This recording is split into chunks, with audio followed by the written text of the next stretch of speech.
Hello students, how are you all? So welcome to the first part of the chapter number 13, that is magnetic effect of electric current. So first let's see that what is the motivation behind studying this chapter. Okay. So in the previous chapter we have studied that an electric current can produce heating effect. Okay. So we have all studied about the heating effect, how does it occur because of resistance and the current. Okay. Now let's come to the second point, that is, can only a bar magnet can show a magnetism? So that is a very big question that can come to your mind. Okay, that can only a bar magnet have a magnetism, or there is a relation between the current and the magnetism. Okay, now the third point, that the can electric current can also produce a magnetic effect? Okay, so that is again a question for us. Do earth have also its magnet? Do earth have also its magnet? That is again a question before us. And what are the principle of working for the motor and the generator? Okay, so we can only answer this question by studying this chapter number 13, that is magnetic effect of electric current. So first let's just talk about the magnet. Okay, we all have seen magnet in our daily to daily life. So basically any object which is called magnet is one which can attract the pieces of iron, steel, nickel and cobalt. Okay, so a magnet is an object which can actually show a phenomena of attraction, okay, or a property of attraction, and that's why we call it a magnet object. Okay, now magnet can come in various shapes and sizes. For example, we have seen a kind of rectangular magnet as it is shown in this diagram, or you have also seen the circular magnet in the speakers. Okay, now one of the most common magnet is the bar magnet. Okay, and this bar magnet is the same magnet that is having a rectangular cross section. Okay, so it is a long rectangular bar of uniform cross section. Okay, so every magnet have a two important poles that are lying near its ends. The one is the north pole and the other is the south pole. Okay, so the end of a thread suspended magnet which points toward the north is known as the north pole, and the point which is directing toward the south direction is known as south pole. Okay, so what does that mean? If you just suspend a magnet, if you just suspend a bar magnet or any magnet, so it will align itself in a particular direction. So what you will find, that one end will point toward north, that will be north pole, and the other end will be toward the south direction, that is known as south pole. You can also see the diagram for the same reference point. Okay, now it has been found by experiment that the light magnetic poles repel each other, whereas the unlike magnetic poles attract each other. So it means that if you bring a two magnet, one is having a north pole, okay, and again a second magnet that is again having a north pole at its end. So what will happen? Same poles will always repel each other. Okay, but if you bring here south, okay, what will happen? They both will attract to each other. So this is a property of the magnet. Now let's talk about the magnetic field. So the space surrounding a magnet in which the magnetic force of attraction or the repulsion can be felt, okay, that is known as the magnetic field. So it is basically a area, or you can say a volume of surrounding just around the magnet in which you can feel the repelling force or the attracting force because of it. Now the direction of magnetic field at a point is the direction of the resultant force acting on the hypothetical north pole placed at that point. So this is the same line that is defining the magnetic field. So how to determine that where is the magnetic field, in what direction it is applying a force? So to simply get this idea, we will use a device that is known as a compass, or you can call it a plotting compass or a magnetic compass. Okay, so what it is consists of a teeny pivoted magnet. That means it has a very small magnet that is lying at this inside center. Okay, and it is connected to a pointer. You can see here there is a pointer, it is connected to a pointer, and there is a needle which is having a part of this arrow. We can see this arrow. Okay, so according to the direction of the magnet, this arrow changes its direction and tells us that which is the north pole and which is the south pole. Okay, like we can see in this diagram, the head of this magnet is showing the direction in this. Okay, so this head represent the north direction, while this tail represent the south direction using the magnetic compass. Now let's see the plot of the magnetic field by using the magnetic compass. So here we will going to discuss experimental, that is a activity series of NCERT, to see that how we can represent a magnetic field because of bar magnet. So what is we will do in this activity, we will take a plain paper, okay, and on that we will place our bar magnet. Now just bring the magnetic compass at this position shown in this diagram, that is as X. First bring at X. Now what you will see a kind of deflection of this magnetic compass as shown in the diagram. So you will just plot a line in the same direction of this magnetic compass. Then you bring at the position Y, okay, and then you will see there is a change in the deflection again in the magnetic compass. So again plot the same way with a pencil. You can use pencil or pen. Okay, again then keep moving the magnetic compass throughout the region that is surrounding this magnet. So what you will get an arrow for every position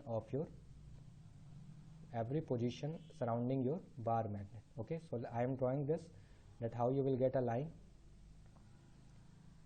Okay, so after drawing all the lines, when you will bring again to the other side of it, you will see the arrow is completely rotated with his head towards the end of the pole. Okay, now similarly you will repeat the same thing on this opposite side also, and you will plot the arrows. Okay, now as removing the magnetic compass, you will connect all the arrows. Okay, let's connect all the arrows. Okay, so I have connected all the arrows. Now you can see on right hand side the equivalent diagram for it, that we are getting a particular constant lines of this arrow that are originating for the north pole and ending at the south pole. Okay, so these are the magnetic field lines around the bar magnet. Now what is the conclusion that we can make? That at the end of the pole, okay, at the end of the pole, the number of lines originating and ending are very large as compared to the vertical bisection plane of this magnet. Okay, that means at this position, at this equatorial position, the field lines are very separated, and the density of the lines are less as compared to the density at its end. Okay, now let's also discuss one more activity series, that is the second one, to see how we can identify the field lines of a magnet. Okay, so in this activity, what we will take a simple rack, okay, and on that rack we will spread iron fillings. What is iron filling? It is basically iron powder. Okay, so you will just randomly spread throughout this rack. Now as you will spread it, you will bring a bar magnet and just place it below the card at its center. Okay, so as soon as you will fix this magnet, what will happen, you will find that within a few seconds all the iron filling powders arrange themselves in a kind of very thin line threading. Okay, a very thin line threading, and it will be observed. Write a diagram on the right hand side. Okay, so as you can see that if it is our north and south pole of the magnet that is lying below the rack, you will find a very large collection of powder at the ends. Okay, large collection at the ends, while you will see that in equatorial lining, in equatorial this locations, there will be a thread but with the gappings. Okay, so this is again a representation of magnetic field lines, that is example of a plotting of a magnetic field because of bar magnet. So let's see what are the property that we can conclude with both the experiment that we have conducted. So the first is the magnetic field lines originate from the north pole and end its south pole. Okay, so this is the thing that we have already seen. You can see also the diagram here. Now second, the deflection of needle is more near the magnetic pole. From this we can conclude that the magnetic field lines are very close together, and close together means they are very strong near the end of the magnet. Okay. On the other hand, what we see that the magnetic field lines are widely separated in the middle areas. So these are the middle areas. You can see the gapping is very much, so we can say that here the magnetic field is weaker. Okay. Now let's come to third point, that no two field lines are found crossing each other. Okay, we haven't found that two lines are crossing each other, because if they did, okay, because if they cross each other, then what does it mean? That at the point of intersection, the compass needle would point towards the two direction. That means if you bring the compass at that intersection, it will have a two deflection. So that is not possible in any way. So that's why we can say finally that two magnetic field lines can never cross each other. Okay, they can never cross each other. Now let's talk about the magnetic field of Earth. Now as we have seen that a suspended free magnet, suspended means you just suspend a magnet with a thread. For example, if I suspend this magnet, that what you will see, that it will align itself in a particular direction. That means its end will align in north and south direction. So what does that mean? That there is a kind of some hidden force. Okay, that is kind of an hidden force that is acting on that free magnet. Okay, so what we can say, that if the like poles, that means a north and the north repel each other and south repel each other, that means Earth also have its magnet. Like here you can see that this is north and this is south pole, geographical pole of our Earth. So what we can say, if our north pole of magnet is aligning on the north, so we can say the magnet of the Earth is of the opposite nature inside the Earth. Okay, listen again what I am telling you, that if the magnet is aligning itself in the north-south direction, that means the something force is applying on that magnet, which is suspending it, or which is fixing it in the direction of north-south. Okay, so what we can say, that the magnet inside the Earth is having a south pole in the north direction and the north pole in on the south hand direction.